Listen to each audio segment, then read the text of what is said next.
China making moves, baby. Yeah, it's funny because we have like 3 articles here about pretty much the same thing ish, and it's just very interesting how it's all kind of coming out at once. Yeah. among 3 different 3 different countries. Yeah, and so there's things we're going to get into, but we're going to talk about, China setting up police across countries. Yeah. So if we went to that Yahoo article there, Philip. All right. It says China has opened overseas police. China has opened overseas police stations in U.S. and Canada to monitor Chinese citizens. So they say.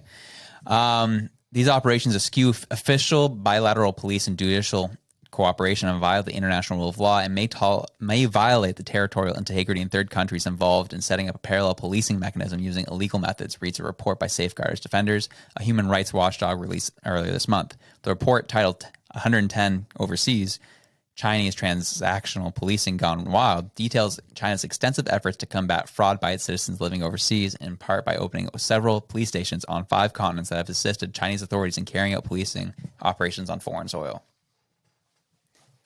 Yikes. 3 of them are in Toronto. Yeah. Out of 5. They said they opened 5?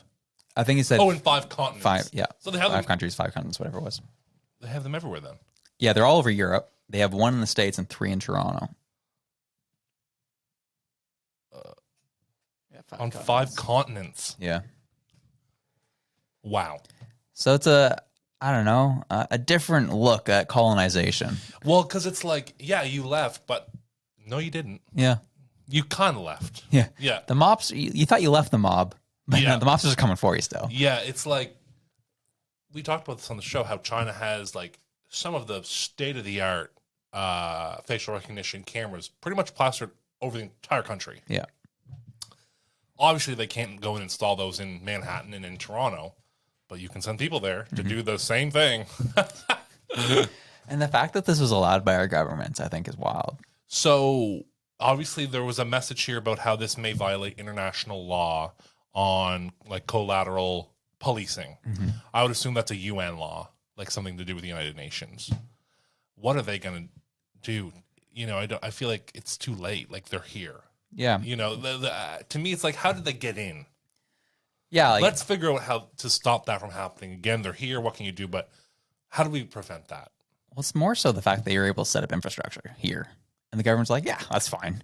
You can monitor our Chinese citizens. What? Well, I mean, China owns, I would say, the majority of most real estate in big cities. Yeah.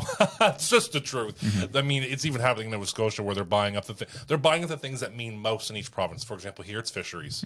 In places like Toronto and New York, that's real estate. That's what means most in a city like that. So they already have the infrastructure. They probably already had a way to find an office somewhere for these people to work out of. And of course, they had the people. I mean, they're under their control. They've got their thumb on everyone. It's like, oh, do you want to have a nice life or a bad life when you come back to China? If you want a nice life, this is going to be your job in Toronto. Right.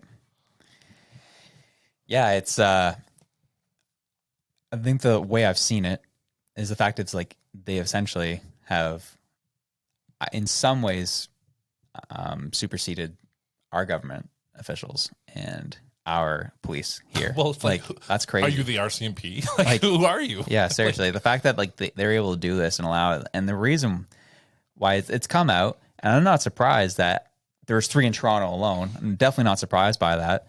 But I think it comes down to having very weak politicians. Well, absolutely. And it is if this is not a blatant identifier of which politicians can be bought by China, it should be. What politicians are willing to be bought off? Straight up. Yeah. Yeah, like, and people, on a specific side of the political spectrum can call us, whatever they may call us, whether it be racist or truth tellers. Prejudice. Because this is like the truth. Yeah, this is happening. This is happening. And what I wanted to get at with that is I've had some friends who've come from China, Right. and they've told me what the government has done. Right. I had one friend who fled, had family who fled because they were killing all landlords. The government was. Yeah. Her uncle was one of them. Right. And they had to leave. And China's not a good guy. Yeah, straight up. And if you want to play identity politics with that, then good luck. You're going to lose because they don't care about that stuff. Yeah, they care about what matters. Yeah. Money and power And influence. Yep. And that's what's happening right now. And so we're just calling out what it is. They have set up police stations in our countries to police our people.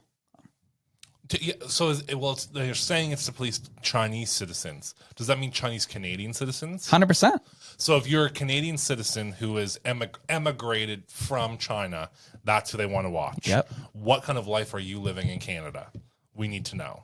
Yeah, they got their pulse on them. Right. So you've not really left China. You just left the physical China. Yeah. Not the digital China.